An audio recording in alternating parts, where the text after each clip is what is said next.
Whether you're painting for Golden Demon or speed painting an entire army, there are a few universal tips you're going to need to know. And I have screwed up a lot of miniatures on the path to pounding these tips into my head. I'm not a smart man. There are an overwhelming amount of tips for miniature painting out there, but usually they only apply to painting for display or speed painting or trying to improve your 3-hour paint jobs. You get the idea. But over the last couple of years, I've come to the realization that there are a few universal tips that I need to keep in my mind no matter what I'm painting. And some of these took me a lot longer to realize than they probably should have. So let's dig in. And while I go over these tips, I'll be showcasing them on this badass archer model from Warcrow. I've been meaning to start my warband for this game for a while now. I've heard great things about the game, and these models are legit. Not that I need to justify to anyone what I enjoy painting. You're not my real dad. I'm gonna knock this guy out in a couple of hours, the equivalent to one evening's painting session. But again, the tips I'm putting into action here would apply if I was gonna spend 1 hour on this model or 100. Tip number 1, you cannot ruin your paint job at the start, so be bold, not restrained. The further you get into a paint job, the more impact you'll have on the final look of the model. The beginning, therefore, is the least important to get perfect. Being overly tense or critical or overthinking any of your decisions in the early stages of a paint job is folly. It's only going to get you frustrated with the painting process. And this is the last place we want to get frustrated. We want to just have fun and splash some color around. You want to be bold with your color choices here. You want to go vibrant. Boring colors will mean a boring model at the end. And that doesn't mean that the colors you choose now are exactly what the model's going to look like at the end either. It's just a lot harder to bring in saturation and color later on in the paint job when you start with a very blah looking model. Now, this doesn't mean I'm saying you should start by painting every model like a clown fiesta in a menagerie of colors to start. What I'm saying is we're making a statement here, a bold statement on color and impact. And if we start the model with blah, grays, and browns all the way across it, that's not going to make our job easier later to actually make the model pop. You're going to refine these initial steps as you go. And if your placement of your paints isn't exactly perfect, who cares? You'll be surprised to learn how little that actually matters later on in your painting process. Also, 100% perfect opacity and even coverage over every surface is also not super important here. I don't want to waste a ton of extra time on this step when later on we're actually going to be making the big impact. So, step 1, be bold, use color, and move on to the fun stuff soon. Which naturally leads us into tip number 2, which is black and white are your enemy. Now, I'm not saying that painting black armor or painting white cloth is a bad thing, not at all. What I am saying is mixing in any form of black, white, or grays into your paint, whether it's to mix a new color, to make a shadow, or a highlight color, just sucks the life out of your paint. Which is why, leading back to tip number 1, I'm starting with bold, saturated colors. A great way to do this are to use heavy body acrylics like these new ones by Pro Acryl, just because they have just a single or sometimes 2 specific pigments. And of course, you can use any brand or colors that you already have. Just make sure that they're not tainted by those evil desaturators. I'm pretty sure that desaturators isn't a word, but it should be. And anytime that I'm adding shadows and building in depth in the darker regions of a model, I do not mix in black. There's a lot of amazing darker colors we already own that we should be using for shadows. Something like this dark Prussian blue is a great example. We can add a nice, rich, cool shadow to our entire model, which influences how it looks and how it feels based on the environment. And even if you're just painting your army, a rich, interesting shadow color will bring much more depth and interest, making your models look a lot cooler than the other opponents at the table. And everybody knows the first and most important battle of any tabletop game is who has the cooler looking army. Avoiding the use of pure white can be a little bit trickier. Sometimes you've just got to mix it in to paint highlights. Luckily, there are 2 easy solutions here and both work great. Step number 1, just use a brighter color that's similar to your base tone. Now, this seems like an obvious solution, but sometimes it feels like we're taking too much of a jump to create this highlight. In that case, just mix in a little bit of your base color to bring the colors a little bit closer together. And if you wanted to do a second highlight, you could go pure pistachio in this situation.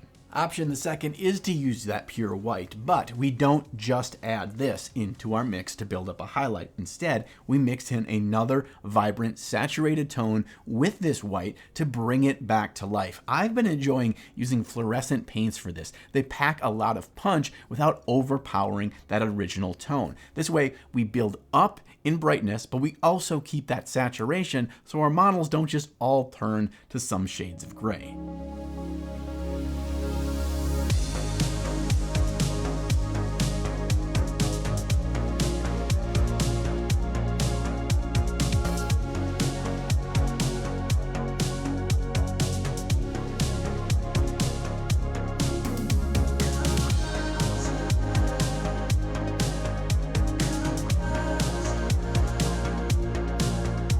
Tip number 3 is the one that seems boring, but is likely the most important one on this entire list, and that is how to thin your paints and load your brush. And the reason why this one is the most boring one is because, yeah, we've all heard this before. John, I thin my paints, I get it, let's move on. But the fact of the matter is, learning to thin your paints and the correct consistency that you want to use is something that you build up as muscle memory over time. It's more of a feel and less of a science. And it's because of that, most of us are still not doing this exactly correctly. What I want to do is instill a routine for you so you'll be able to figure this out over time as you repeat the same process every time you mix paints or add a new one to your palette. To start, I make sure my paintbrush is damp but not soaking wet.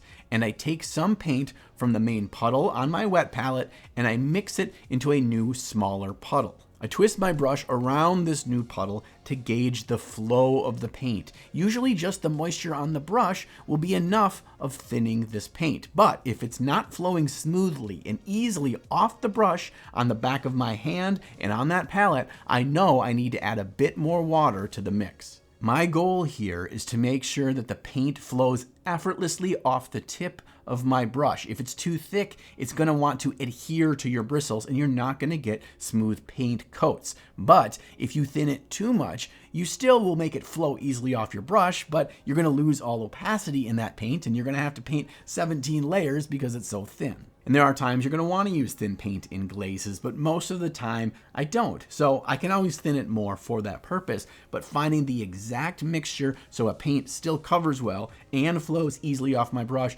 is always what I'm looking for. And the trick is every paint, every manufacturer, every pigment involved in that bottle is different. So knowing the feel of how it works is more important than the specific steps on how you get there.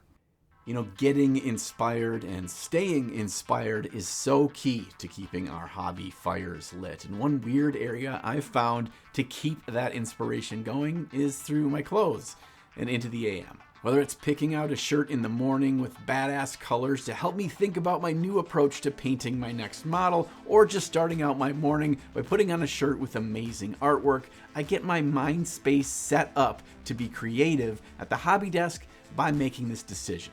I really feel that by surrounding ourselves with creativity and inspiration helps us along on our own artistic journey, so it only makes sense that what we wear can aid in this as well. And sometimes I just want to be comfy. Maybe I've got to do a lot of editing for videos and I just want to melt into my office chair. And in those times, the hoodie is my go-to here. I can get focused on pulling together a fun video and I can zone out all the other distractions. So if you aren't already doing it, I encourage you to surround yourself and even clothe yourself with things that inspire you. I know it's helped me a lot on my mini painting journey, and I think it'll do the same for you.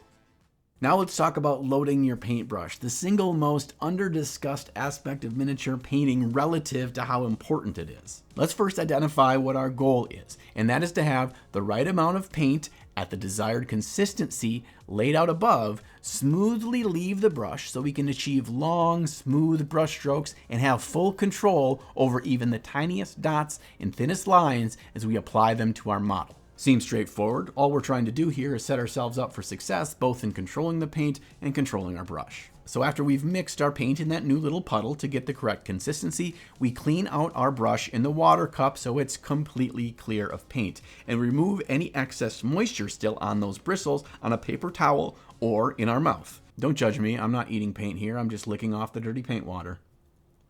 Now after this step, our brush is still damp, and that's very important. It's not oversaturated with water, and it's also not dry. Now we return to that puddle that we mixed and pick up just enough paint to fill up but not waterlog the bristles. How much paint do we load up on the brush? Well, we want it to soak up at least halfway up the bristles. We don't want it too close to that metal ferrule because then the paint pigments can get stuck up in there, which will splay your brush and ruin it over time. Now here's where the number one mistake in miniature painting happens. We go directly from the paint palette to the model. Do not do this because at this point, your brush is swollen and overloaded with paint and moisture. And that's okay. That's gonna happen. That's all part of this process. But before we ever touch the brush to our model, we must now release that excess paint and moisture onto a paper towel. Just gently dab or roll your brush over the paper towel to release that excess moisture. And then you can check it on the back of your hand to make sure it's not flooding paint off of the brush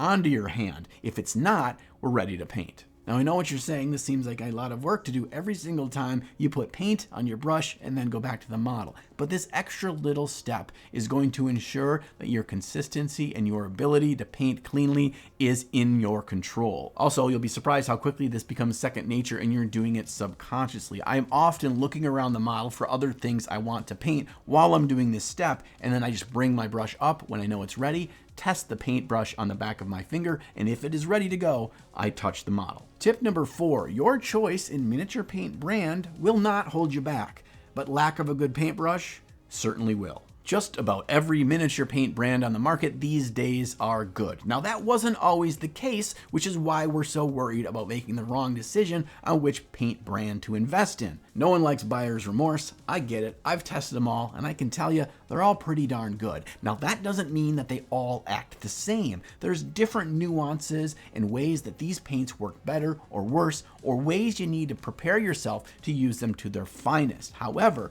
once you figure that out for the brand that you're using, they're not going to hold you back to create masterpieces. Something that we're often guilty of, and I certainly am as well, is pushing off blame onto the paints that we use for our models not looking as good as we like, instead of just listening to how they work, experimenting with them, and figuring out how to best utilize them in your paint jobs. Now, I'm not saying you need to stick with only one brand of paint. There are colors I love in a variety of different brands, but that doesn't mean that Bold Pyro Red by Pro Acryl will act the same as Bloodstone from P3. Both are amazing paints, but their properties and how to best utilize them is different. Not better, not worse, just different. Brushes, on the other hand, are a different matter. Never underestimate your capabilities as a painter when armed with a razor-sharp tipped sable brush. That doesn't mean I don't use cheap synthetic brushes. I use them a lot, especially early on in a paint job when I'm slapping down colors and doing wet blends to create drama. They have their place, and I'll always have a handful of them at the ready on my hobby desk. But we're working with tiny models with even tinier details. Learning how to control that brush and paint those fine lines, edge highlights,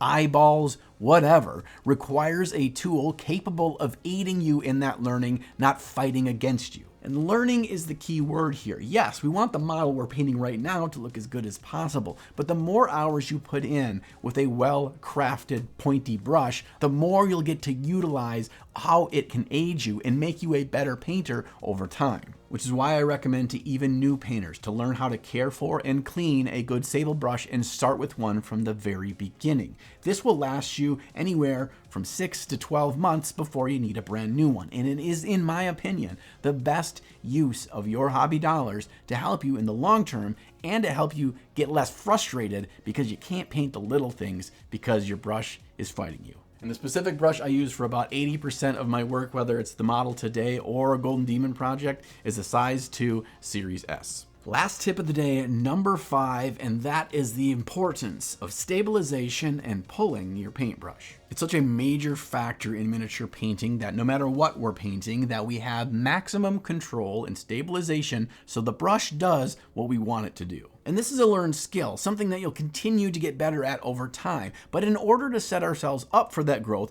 we need to ensure that we're painting in a comfortable, relaxed position that minimizes any movement of the model or our paintbrush. The specific position I use is that I keep both of my wrists touching the desk. I then make sure both of my elbows are on the armrests of my chair. And finally, I'm creating as many points of contact where my hands are touching and the model handle itself to ensure that only the tips of my fingers are moving as I'm painting the model. The key thing to look for while you're identifying your perfect painting position is ensuring that as many muscles as possible in your body are relaxed in this position. This way, the only muscles that are actively being used are those tiny finger muscles as we pull the brush towards ourselves, and everything else is relaxed and the tension is relieved. Side bonus of finding your perfect painting position is that you can sit at that painting desk for many hours at a time and not get sore or cramped through the process. And note that what works best for me may not work best for you. Just experiment here. You can take what I do as a starting point and find what works for you. The biggest factor is that the movement of your brush is limited to only your fingers. Heck, most of the time when I'm painting, the only movement that you're seeing is the top 2 or 3 knuckles of my fingers and then the knuckle on my thumb. That's all that's moving. Everything else is staying stationary. Which leads to the second part of this tip. Whenever possible, I'm making a pulling motion with the brush, pulling it towards my body. This is the most stable motion we have, so let's use it to our advantage. This means that I'm actually going to be moving the model around to get to the right area to paint so I can maintain that same pulling motion. Of course, there are exceptions to this, like when you're doing a left to right edge highlight, but again, that edge is actually giving us a bit more stabilization. And as long as we've loaded our brush correctly from the tip prior, just sliding it across that edge of the model will be smooth and we won't get big globs of paint to not get that crisp edge highlight. And there we are. Those are the 5 tips that I use to not only paint this elf archer in just 2 hours, but they're also the tips that I keep in mind and I use no matter what I'm painting or to what level. You know, I've learned a lot from so many other painters, from YouTube videos, from taking in-person classes, and I keep coming back to what really has made the most difference